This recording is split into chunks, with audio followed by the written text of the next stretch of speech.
Setiap orang besar selalu memiliki apa yang disebut dengan mentor atau guru. Ya, ada peribahasa mengatakan besi menajamkan besi.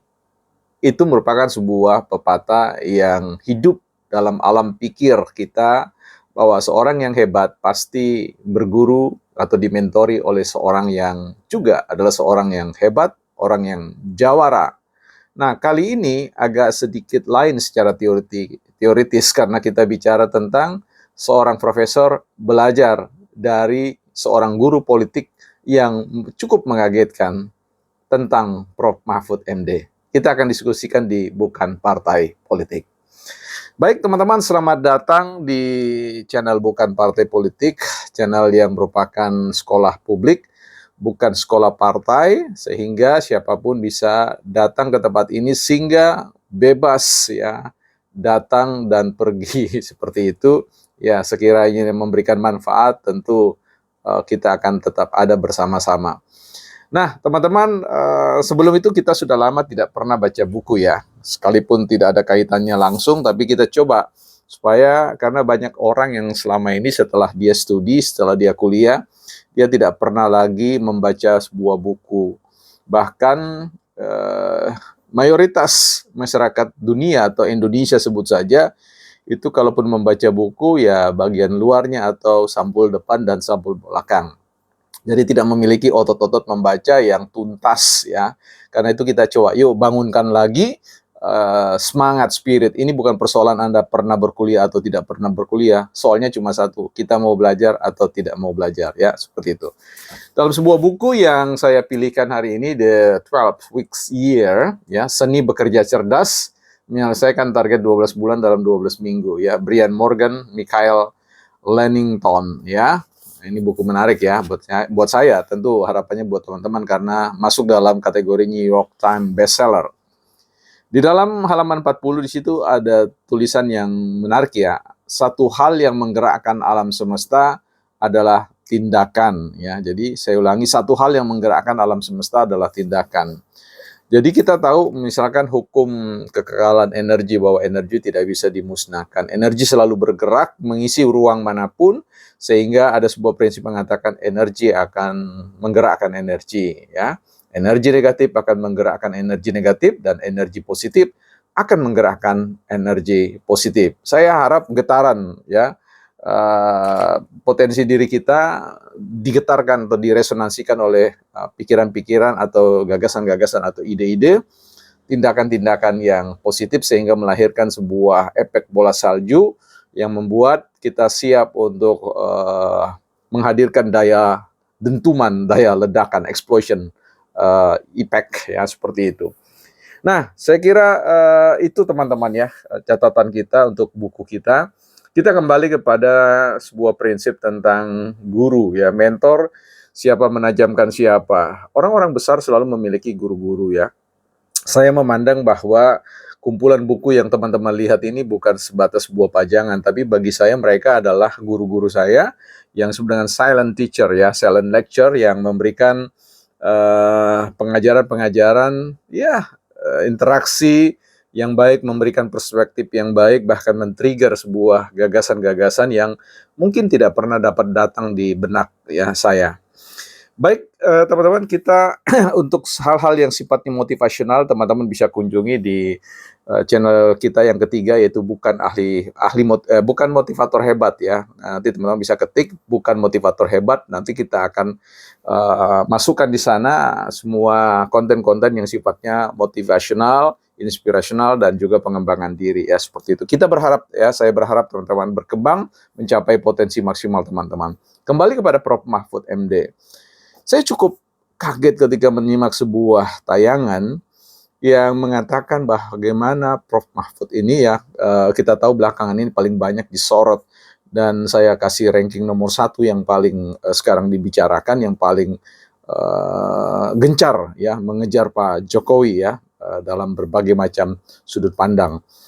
Nah, yang menarik di sini adalah beliau sampai pada sebuah titik, entah terinspirasi oleh apa, menyebut satu nama yang merupakan sebuah sosok yang kita anggap merupakan bagian dari elit yang juga keras di dalam berhadapan dengan penguasa atau elit ya, yang tentu dia sedang berhadapan dengan kadernya sendiri sebenarnya, yang oleh publik diterima sebagai hero, tetapi oleh elit-elit tertentu dipandang sebagai ya nothing ya, empty person ya, atau ya orang-orang yang tak punya arti ya, yang dianggap sudah sebagai rubbish atau sampah. Dan kagetnya kita, sosok itu adalah Pak Jokowi ya. Inilah yang kemudian ketika saya mendengar konten ini, wah ini gila ini ya.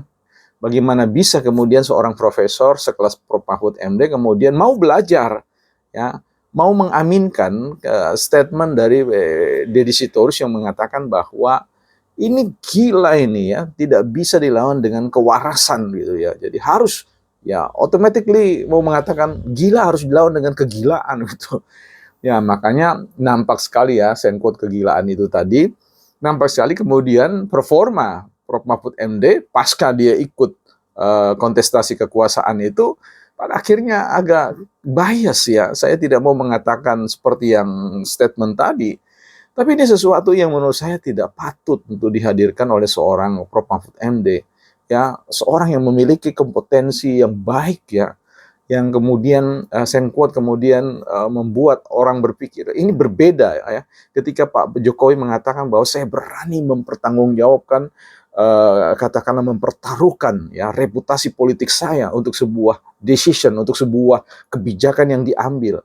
Nah, dalam konteks posisi Mahfud MD ya tidak punya legal standing, posisi yang sah untuk mengatakan mengambil sebuah kebijakan karena bukan bagian dari pemerintah lagi.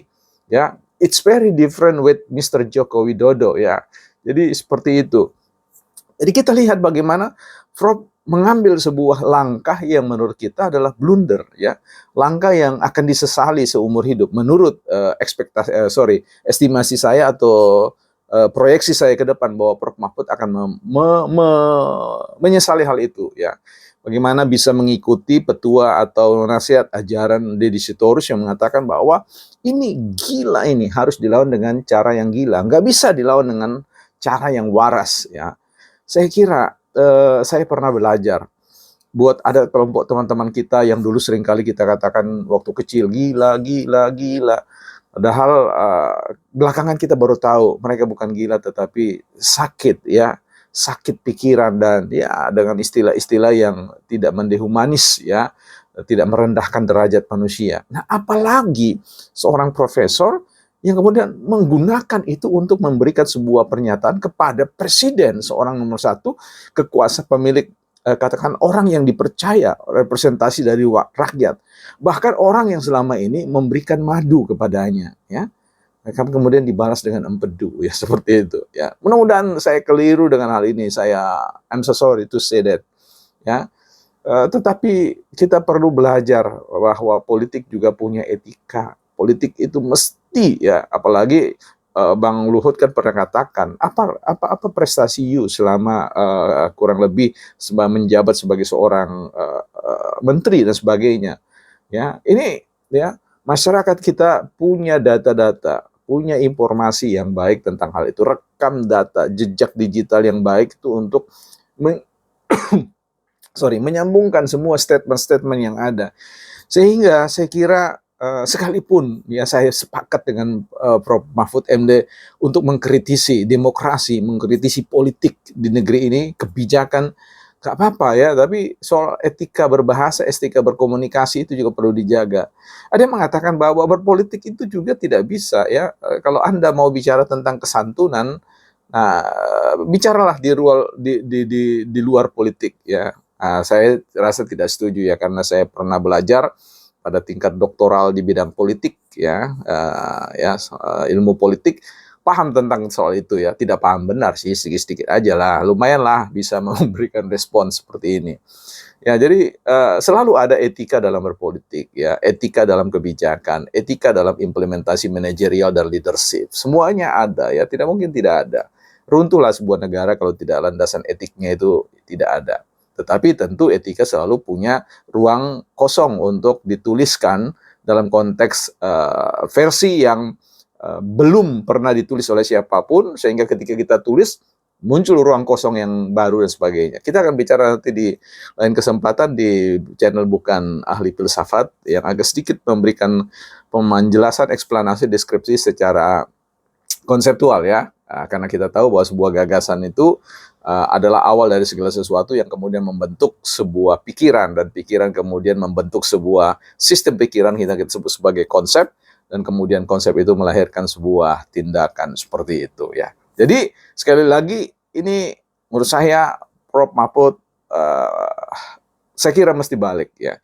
Ada orang mengatakan cara untuk merebut perhatian, bargaining position dalam politik itu dengan cara antitesis ya, lawan sekeras-kerasnya supaya mendapatkan ruang ya. Saya kira kalau pikiran itu sempat ada dalam pikiran ini, ya saya kira nanti kita akan bahas soal bagaimana apa yang membuat PDIP dan yang lain itu keras ya, karena itu sebenarnya sedang menciptakan efek yang namanya bargaining effect ya, bahwa ketika kita keras tekan lawan, dia punya ada dosanya sedikit, ya akhirnya bargaining positionnya tawar-menawar, who get what, siapa dapat apa. Prof. Mahfud saya kira tidak perlu memainkan itu, karena dalam hal ini belajar dari Pak Anies Baswedan, bahwa seseorang yang tidak memiliki basis politik yang kuat, akar politik yang kuat, biasanya mudah diabaikan dalam proses politik ya. Saya kira mungkin ini bisa dipertimbangkan. Kalau ada yang keliru dalam apa yang saya sampaikan, I'm so sorry to say. Mohon maaf ya, karena ya pemula di dalam berpolitik, bukan ahli, bukan partai politik.